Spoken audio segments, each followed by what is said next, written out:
Mon frère a toujours été un chef dans l'âme. Déjà à l'époque, quand on était de simples bergers, il faisait déjà preuve de leadership avec ses chèvres. J'ai toujours su que mon frère aspirait à autre chose que garder des moutons, des chèvres ou son grand-père. Dès la mort de notre mère, il avait déjà commencé à changer, à prendre un peu d'épaisseur. Mais le déclic, ça a été ce soir à la radio, il a entendu les nouvelles du massacre de Kilunga, où les armées du général Mbasso ont assassiné 176 civils.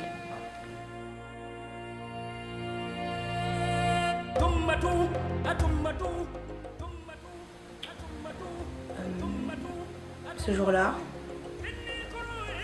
Robert m'a regardé dans les yeux et sans une parole, j'ai su qu'il allait quitter notre petite ferme, prendre les armes, s'entourer de guerriers prêts à mener la révolution, attaquer le QG du général Mbasso, reprendre la capitale, organiser les premières élections démocratiques du pays, en devenir le président à vie avec près de 90% des voix, créer l'Union africaine, devenir secrétaire général de l'ONU et gagner Danse avec les stars.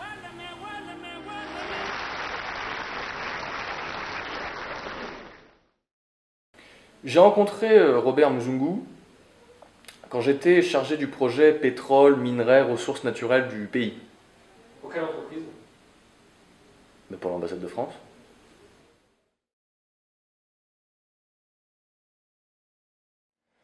La première fois que j'ai rencontré son Altesse Sérénissime Robert Mzungu, qui n'était alors qu'un modeste colonel chef des armées, président à vie, je me suis tout de suite dit « Juju,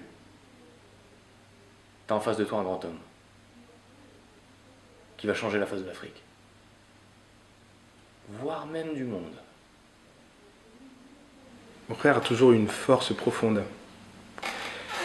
Vous voyez, il pousse les gens à croire en eux, à viser l'impossible, à changer les choses.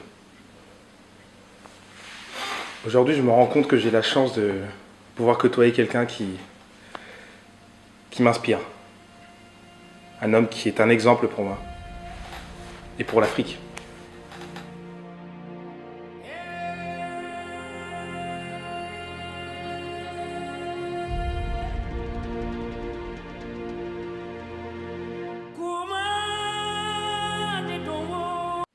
Bah alors moi, dès le début, j'ai su que les chèvres, c'était pas mon truc.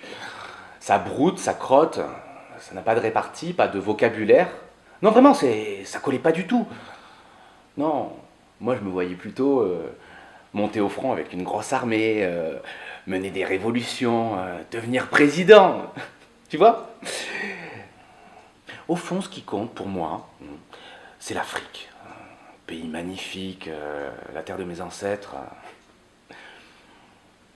Et même aujourd'hui, dans ma vie de tous les jours, je n'oublie jamais d'où je viens. Et je fais chaque jour quelque chose qui me fait garder le contact avec mes racines.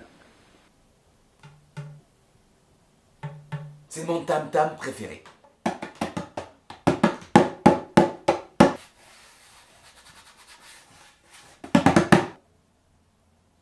Oh, sans faire gaffe, j'ai reproduit un son rituel, je crois. Laurent Garnier, Weatherfest 2016. Oh.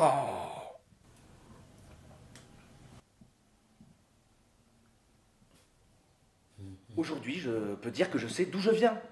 Je connais mes racines. Et je suis fier d'avoir inspiré tant de jeunes Africains, de leur avoir donné envie de changer les choses. Vive l'Afrique!